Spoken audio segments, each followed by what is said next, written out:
La próxima conferencia se titula La calidad de la educación y la educación de los maestros. Pido silencio en la sala, por favor.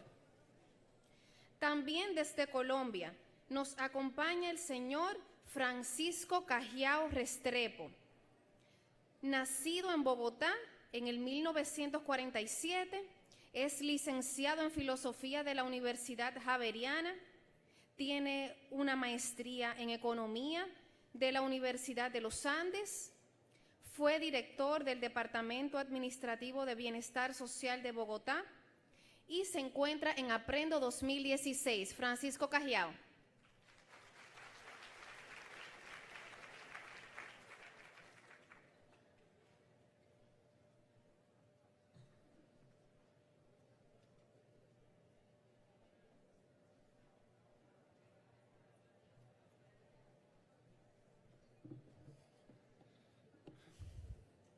Bueno, muy buenos días, medio tardes. Voy a tratar de ir más o menos ágil para recuperar unos minutos que creo que estamos corridos, y voy a hacer la presentación como en dos momentos. Por eso van a ver que la proyección tiene como dos estilos gráficos distintos. Uno para sentar como algunas premisas que ya han sido dichas aquí, entonces no vale la pena abundar. Lo primero, por supuesto, es que todo profesional tiene un escenario propio.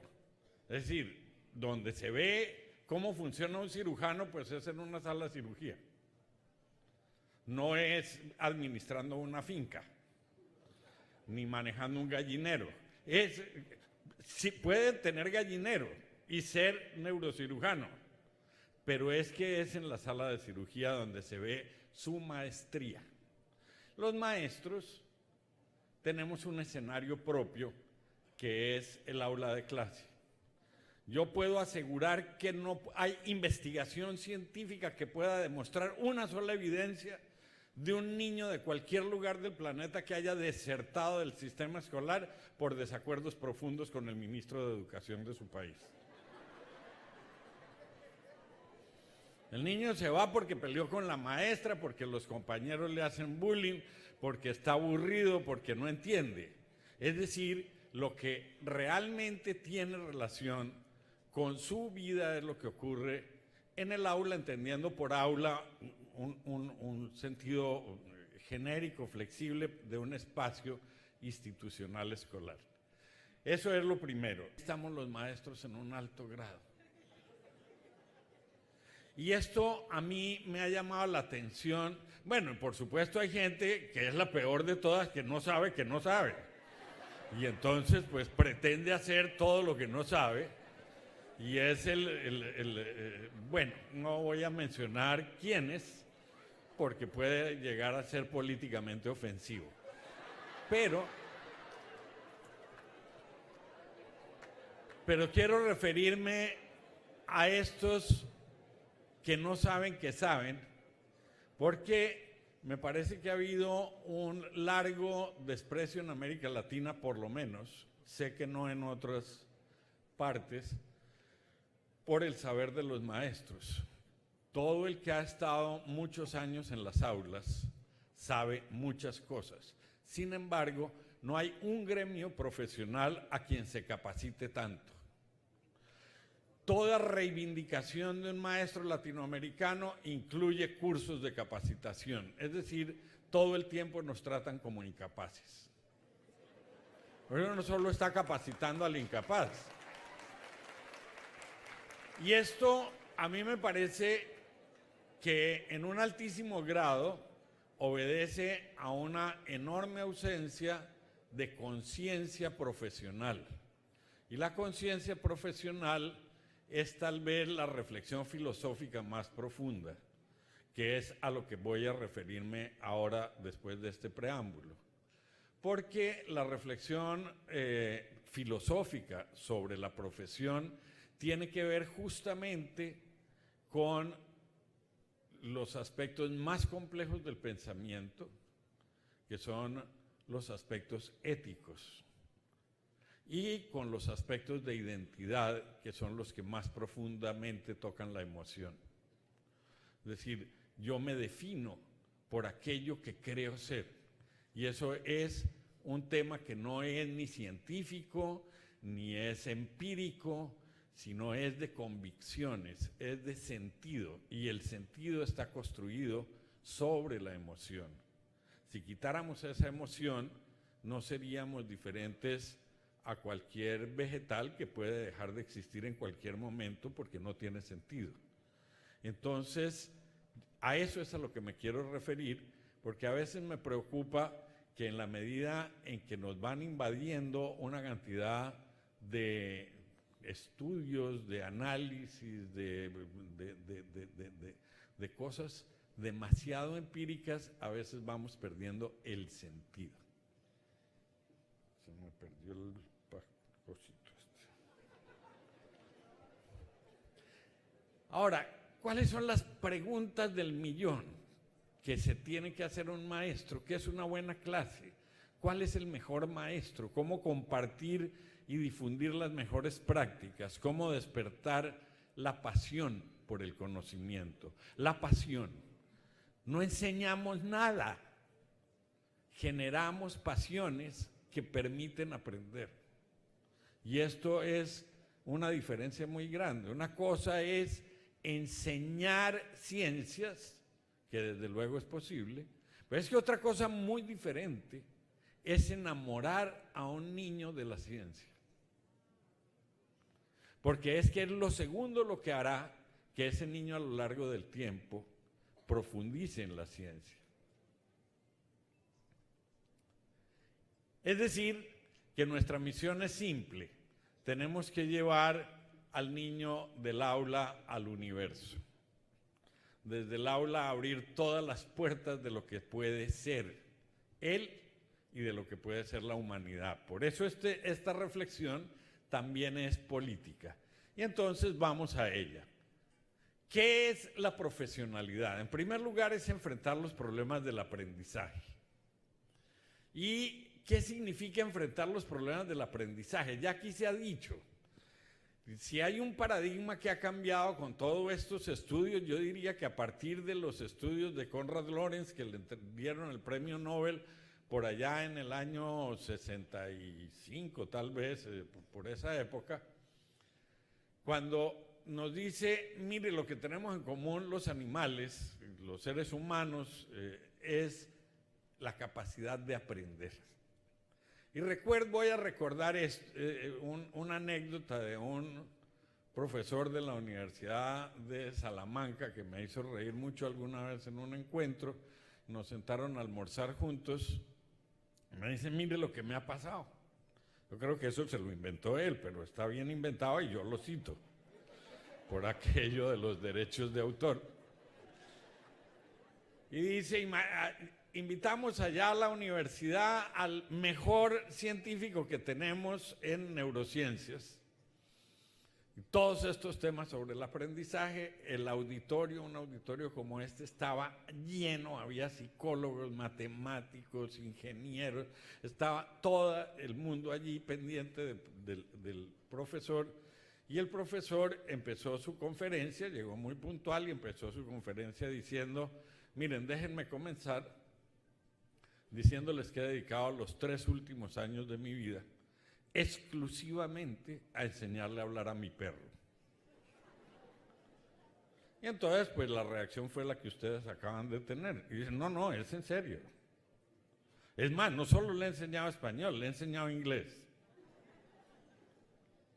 Y ante miradas escépticas dije, bueno, no me creen, traigo al perro, lo tengo allí en el lobby. Y traen un perrito chiquito, blanquito, muy asustado con tanto público. Y el perro está ahí y finalmente alguien molesto dice, no, que el perro habla. Y dice, no, yo no he dicho eso, yo he dicho que le enseñé, no que haya aprendido. Bien.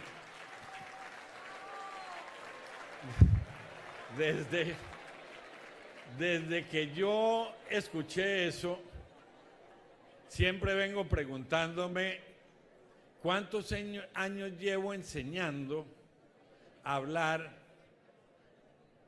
a mi perro. Y son demasiados años y resulta que siempre estuve muy preocupado por lo que enseñaba y muy poco preocupado por lo que el otro aprendía. Y esto empieza a marcar una enorme diferencia y una ruptura, si ustedes quieren, una ruptura epistemológica de lo que es la profesión de los maestros. Veamos qué elementos definen la profesión. Son 3 elementos claves que definen cualquier profesión y aquí vamos a hacer una reflexión que yo espero que ustedes la hagan por su cuenta también. En primer lugar, una profesión es definida por la función social que desempeña. Es claro que un médico o la medicina, las ciencias de la salud, están basadas en una función social que es preservar el derecho a la vida. Un médico es alguien que emocionalmente, éticamente y políticamente debe estar conectado con una responsabilidad que además se configura en el juramento hipocrático. Y hay unos códigos allí muy fuertes de un compromiso de preservar la vida. El abogado, el jurista, preserva la ley, bien sea que su especialización sea penal o lo demás, pero está orientado a garantizar el derecho a la justicia. Bien, los maestros estamos consagrados a garantizar el derecho a la educación. Pero ¿y qué es el derecho a la educación? Esto a mí me parece que es bien importante, porque a veces creemos que el derecho a la educación es el derecho a un lugar donde sentarse, en una escuela. No, eso no es el derecho a la educación. El derecho a la educación es el derecho a ser humano. Porque no somos humanos, sino en gracia de la educación. Cuando nacemos muy imperfectos. Yo tengo una hija, perdónenme que hable de cosas personales, que hace 6 años huyó. Digo huyó porque cuando se le van a uno, pues eso es como una fuga terrible. Desde luego ella ya era grande, vivía sola, en fin, pero se fue a España a estudiar y nos dejó todo como hacen los hijos, que dejan todo. ¿Dónde? Donde mi papá y mi mamá. ¿Y qué nos dejó aparte de la cama y 1000 cajas y en fin? Nos dejó un gato. Y esto ha sido una cosa terrible, porque yo todos los días experimento una profunda angustia y una envidia terrible del gato. Pues nunca lo veo preocupado. Jamás lo he visto preocupado por ser un mejor gato. Jamás dice uno, es que el tipo hoy amaneció ansioso, viendo a ver, y si me pongo a buscar seguramente no encontraré nunca en una biblioteca un libro sobre la gatización del gato.